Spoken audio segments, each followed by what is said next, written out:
Hey friends, my very special guest today has a story that I've wanted to share with you for a really long time. Joel Costello is a personal trainer with over 14 years experience in the fitness industry, training sports stars, lawyers, entrepreneurs, celebrities, students, and the list goes on. He runs health retreats, of which I've had the absolute joy of being a part of, as well as teaching on. And on his weekends, he makes community fundraising for really important causes, a huge part of his life as well. So he does so much. In March 2020, life changed for Joel when he underwent brain surgery, leaving him with some major physical deficits and having to learn how to do the simple things that most of us take for granted. So things like walking, eating, and seeing clearly. Joel, your story is definitely one that inspires me every day for a number of reasons. And I really feel like it will do that for people in my community too. So welcome, mate. It's lovely to see your face. Oh, it's so good to be back. How are you? Yeah, I'm good. I can hear my kids downstairs going a bit feral at this time of the day.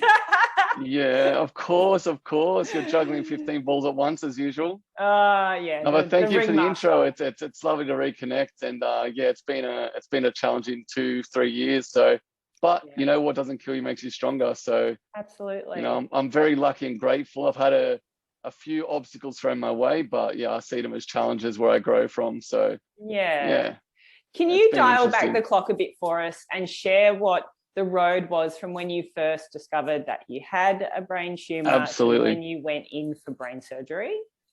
Yeah, so it all started about 10 years ago. I was out running with a client, and out of nowhere, I got this overwhelming dizziness and I couldn't stand up. Had no idea what was going on. I just thought, oh yeah, maybe I haven't eaten enough carbs today. Maybe I'm dehydrated, blah, blah, blah. Cancelled the PT session, went home, and then didn't know what was going on. From that day on, I started getting dizziness pretty much all day, every day. I went for like 2 years not knowing what was going on. I jumped from like naturopath to specialist to naturopath to specialist. No idea what was going on. Finally, I went to an ear, nose, and throat specialist in North Sydney. He checked my ears, he checked my nose, checked my throat. He's like, Joel, you're fine. Let's just get an MRI of your brain just in case. And then bang, that's when we found it. I remember I was working at the gym I was at the time, and I was at reception, and my mobile phone kept ringing. And I'm like, oh, what's going on here? He's like, look, we've found something on your MRI. Can you please come in and see me today? And I go, wow. I go, look, is it serious? He goes, well, look, it shouldn't be there. And then that kind of started all the fears of like, is it malignant? Is it cancerous? What's going on? And basically the specialists I was going to, they're like, look, it's in a very hard to operate place in your brain, but it does look really serious and it does look quite nasty was the word he used. And I'm like, oh, here we go. So they couldn't biopsy it because if they cut into where it was, it would throw my balance out of whack, my swallowing, my vision, all that kind of stuff. So for months and years, we didn't know how severe it was. I then decided to basically reach out to Charlie Teo and just see if he could look after me, because I'd heard from so many friends and colleagues how well he looked after this situation. So I went and saw him, exact same advice. He goes, look, mate, if I cut into your brain, it's going to throw your fitness out of whack. Let's just monitor it over the years and see what happens. And then in February 2020, it grew. So he's like, look, mate, we basically have to cut in and get it out. Otherwise, you know, your heart and lungs are going to stop and you're going to die. And I'm like, well, that's an easy decision. He goes, look, you're not going to be able to walk. You're going to have really weird coordination on your left-hand side of your body. You may lose your swallow sensation. And at the time, I'm like, how does that happen? Swallow, yeah. But looking back, the swallowing's been the hardest thing to kind of reteach myself. So yeah, March 11, 2020, we went in for surgery, and then bang, life changed. So the day before that, I was doing burpees, I was running up and down staircases, I was doing all this. And then for a good 3 months, I couldn't even stand up. So I teach myself A, to stand up, B, to walk. I still can't really run, like I can, but it's weird. But yeah, the swallow sensation, like not being able to swallow food and drink was really, really bizarre. And even saliva. Like even now, it builds up and I have to like focus on swallowing. But imagine going 3 hours with no food, or going 3 days or 3 weeks. I went 3 months, no food. And like, I love food, Toblerone especially. So yeah, it was a massive challenge. And the funniest thing, the timing of it, my surgery was like 3 days before COVID outbreak. So I was in hospital, no idea what COVID was. My mum's like, your gym just closed. And like, I used to work for a massive commercial gym company. Yeah. And I couldn't fathom that they'd closed down. And my mum's like, not just your gym, like basically the entire country is closed. So I'm in hospital, basically can't see, couldn't walk, can't swallow. My mum's telling me that the world outside's closing down. I could only have one visitor at a time. So my parents would drive from Wollongong up to Randwick. Then my mum would come in for an hour. I'd talk to her. Yeah. She'd go out. My dad would come in for another hour. So yeah, it's been very interesting. That in timing itself too. though, like to not have your support people right next to you when you're trying to work through these major like physical sort of impairments that the surgery has left you with is huge, because it's that connection that helps you heal as well, right? Absolutely, yeah. And I've always looked up to my parents as my role models and my strength, and like they were the best source of strength. Like every day to like, Joel, just take things one day at a time. Because initially, like, I'll be honest, I felt like a vegetable. Like I couldn't see, I couldn't eat, I couldn't move, I couldn't stand up. Like it was quite hard. And I had really bad light sensitivity. So I was pretty much sitting in the dark room all day long. Yeah. So having them come up every afternoon, making a 2-hour drive up, 2-hour drive back, it was the best. So yeah, I'm so grateful to have them. Well, it's been quite tough and difficult without them. Absolutely. And that sort of leads me into another question. You know, you're highly motivated from, you know, being in the fitness industry, just your personal motivation to support your community. These moments where you're sitting in a dark room and you're figuring out how to just be kind of functioning in a basic level again. Did you have some sort of like, what kind of dark moments did you have, not just from the light, but dark mentally? And what was it, you know, when mum and dad weren't there, what was pulling you through all of that? I honestly am very lucky that my brain defaults to quite positive and optimistic. But yeah, I was sitting there for days going to myself, I'm never going to get better. I'm never going to get over this. All I craved for was to hear stories of someone else in my position that had gotten better. Yeah. So as soon as my nurse would walk in, or my surgeon or my doctor, I'd be like, am I going to get better? Tell me, have you got other patients that have improved, blah, blah, blah. So I was craving and yearning for that person that had gotten better. So that's what I'm trying to do now, is on my YouTube channel and my Instagram, I'm totally dedicating that towards brain trauma and balance disorders. And like, I want to be that person that proves to someone else who might be going through what I went through now, yes, there is a light at the end of the tunnel. I'm not saying I'm ever going to run a marathon again. And I'm not saying that walking up and down stairs isn't difficult, but from where I was to where I am now, much better place. So yeah, there were very dark days, and I like questioning progress, but we eventually got there. Yeah. Just having to take things very, very slowly. And you one day at a time. Yeah, you need that light, don't you? And so it's so infrequent sometimes that people suppress a lot of their experience. It's not spoken openly enough without the realization that perhaps if you do speak more openly, like, you know, it just makes you human, and it can potentially be that moment that lifts someone else out of that darkness. So absolutely. Yeah, I couldn't agree more. Yeah. Absolutely. What role did you find that nutrition played in your recovery?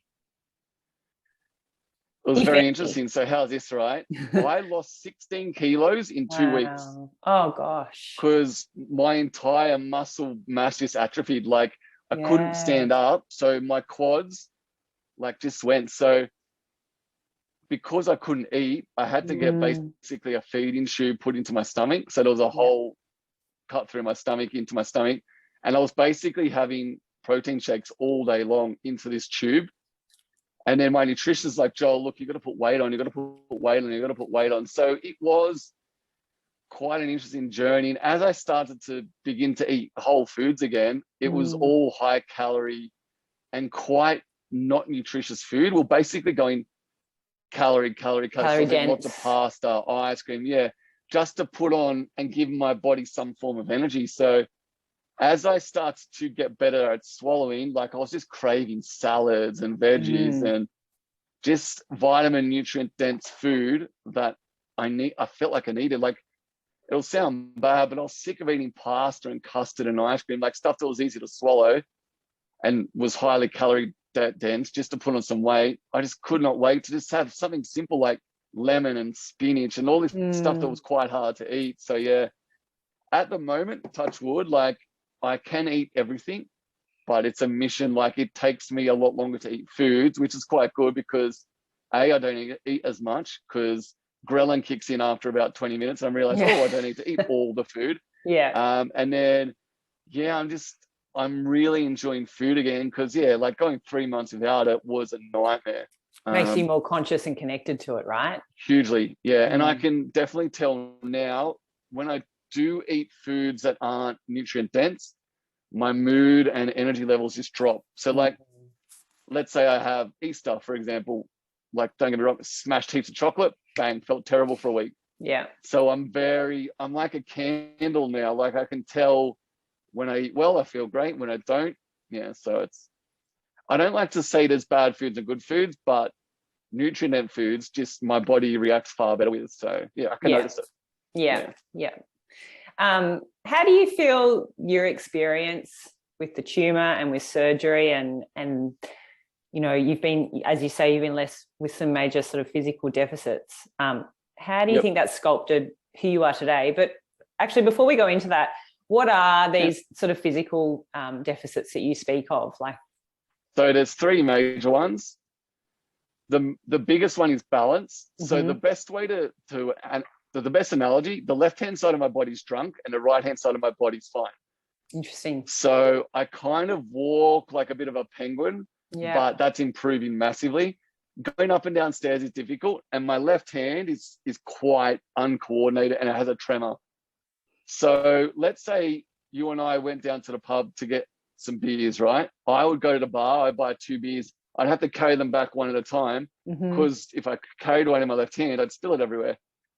So yeah, that balance and coordination is number one. Then the second one, which is quite weird, is the eyesight in my left eye. The sight improves and deteriorates all day long. So at the moment it's fine. Yeah. But like later tonight, if I went like that, everything's blurry. But when both my eyes combine, like I can see perfectly fine, which is great. Yeah. And then the final one is, my swallow. So swallowing food. For example, I can't scull water or do a shot or swallow anything quickly. I've got to take my time and really be meticulous with chewing and swallowing and being quite mindful. Like, I've had incidences where I've nearly choked to death. So that was quite hectic. And you know, my old housemate, Luke, so he's had to like save my life twice. So thank you, Luke.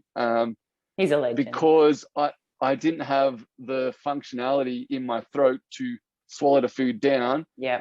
And it didn't know if I wanted to go down or up. So I was like choking with food in the middle of my esophagus twice. Wow. So yeah, thankfully he was around to come and dislodge it. So they're the three major deficits: my balance, my eyesight, and my swallowing. So yeah. Yeah. Well, fortunately, mate, we're not going down to the pub for beers, so you don't need to worry about carrying any beers to my table. But I far more enjoy lapping up and down the 440 with you and working on your walking and your balance that way instead. Yeah, no, that was a good day. So yeah, the more steps I take, the better I get at it. So it's just reps on reps, really. Yeah. It's just retraining, you know, muscles and nerves and things, isn't it? Exactly. Yeah. Like the brain has so many pathways in it, or like I like to think of as like highways. If we don't do things, these highways go dormant and they don't get used, and therefore it makes things difficult. So I try and walk as much as I can. I'm doing resistance training and a rehab every day, but it's this funny balance between pushing myself and not going too hard because my brain surgery has caused severe fatigue. So yeah, I'm kind of like trying to find a balance between doing enough but not doing too much. Otherwise, I'm burnt out and I crash out for a week. So yeah, it's an interesting balance. Yeah. And I've seen you doing some training as well. You've got some photos of you training down at the well, and just I think what's beautiful and what's inspiring as well, aside from the depth of your story, is that you really do offer perspective for people. It's like, you know, I used to be able to do X, but I've experienced this now, and this is what I can do now. So I'm grateful for that. And that's, absolutely. Honestly, it's that small thing, certainly for me, that it's like, gosh, if you can do it, if you can learn to walk and swallow and see and do all these things all over again, those moments when I'm lacking the motivation, I'm like, come on, Jack, like someone else is going through a much tougher thing than you. You just need to get out the door and appreciate and be grateful for what you can do, instead of focusing on the things that you maybe had in the past or what you can't do right now. Just what can you do 100%. In this moment that's going to make you feel $1 million? And exactly you right. really do. That's just what pops out to me from your, you know, the way you speak and the messages that you share. It's like, focus on what you can do right in this moment. Couldn't have said it any better. That's literally the motivation I use, because I think to myself, there are people out there worse off than me. Yeah. I just say to myself, move because you can. Yes. Like, I can walk. I can't go for a run. I can't go and do Coogee stairs with you, but I will one day. And even if it's walking, I'm still going to get up and down. I mean, like, I do what I can, but again, with that balance of not pushing too hard. Like, if you had said to me on the 12th of May, 2020, March, you know, you're going to be able to go down to the well, you're going to be able to do a leg press, you're going to be able to do some lunges. It's a actual like gift and a joy to be able to work out. So I just do what I can. Yeah. Oh, you're a wise man. And it's lucky. It's like, don't get me wrong, I'm human. Some days I just want to hit the alarm, hit snooze. Like, I don't want to go to the gym. It's cold, it's dark. But again, like, I've come so far. I would feel guilty if I didn't use the movement and mobility that I currently have now. So and the momentum that you've developed from being persistent with showing up, absolutely. right? You know, and focusing on doing what you absolutely. can. 100%. There are people out there, I know I've shared parts of your story in the past, just very briefly through my Instagram, and I've had people reach out and, you know, their son was going through something similar and it really did lift them at the time. What's a little parting word of wisdom to someone who may be about to go through what you have done, is about to undergo surgery or something of that nature? Yeah, I've got two. No one's story or recovery journey will ever be the same. So don't compare yourself to me or someone else. Just go through your journey, surround yourself with the people that you love, and they will help you. And my second part is take things one day at a time. Yeah. Don't get ahead of yourself. Don't try and go, oh, I need to go for a run, or I need to have my coordination now.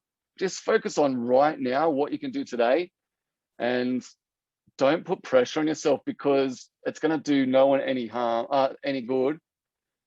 So just basically move forward at your rate and don't compare yourself to anyone else. But if you find people like me or others that have gotten through it, use them as inspiration. But don't go, oh, after 6 months, Joel was eating again. Everyone's story and recovery will be different. Some may be faster than mine. Some may be slower. You don't know. The brains are very mysterious and crazy and very cool things. So recovery is always different, but take things one day at a time, for sure. Know that everything will unfold as it should. Put things into perspective. So there's always someone worse off. So there'll be days when you're in that dark place. Just think to yourself, someone else is in a far worse off place, and it kind of puts you back level. And you're like, oh, all right, I've got this opportunity. I've not passed away from a brain tumor. I've got a second chance. I can walk. I'm not paraplegic. Like, there are far, far worse off people out there. So put things into perspective every single day, for sure. Yeah. Oh, it's a beautiful 3 parting words of wisdom. You're amazing. Hey, where can people find you? What's your Instagram handle or your website if they want to reach out and connect with you? Easy. So Instagram is Joel Costello PT. So JOEL Costello PT for personal training. And then from there, jump into my link tree. I've got a Facebook group, which you can follow the link and add yourself to. I never try and sell anything. I just try and impart my wisdom, whether it be brain surgery, whether it be balance, whether it be nutrition, PT, whatever. I'm pretty old. I've got a lot of experience. You can also go into my link tree on Instagram and find my YouTube channel. And yeah, I've got a soon to be released website where I'm going to try and basically offer people that have brain trauma or balance issues to follow the program that I've been following. So that's nearly done. Yeah. So I'll let you know when that's all 100% up and running. Amazing. And that will be discoverable in my link tree on Instagram as well. Just check out Instagram. Yep. I'll put that as a link in with the video as well. Mate, thank you so much for your time and for your story and sharing it. I always get more insight the more I read or hear from you. And truly, like, I know I've tried to do this with you a few times now, but it for whatever reason, there's been a little bump in the road and we haven't, but I'm so stoked that we've been able to do it today. And I'm so thankful. Yeah, I couldn't agree more. For seeing you. Oh, David, straight back at you. You're an inspiration to me. So you're juggling 15 balls, 3 kids, a million things going on. So yeah, you're very humble. One day at a time, my friend. One day at a time. Exactly. All right. I hope to see you soon in person and come and do some of your fundraisers as well. Thanks so much, buddy. Let's do it. All right. All right, Jack. See ya. Have a good one. Bye. Bye.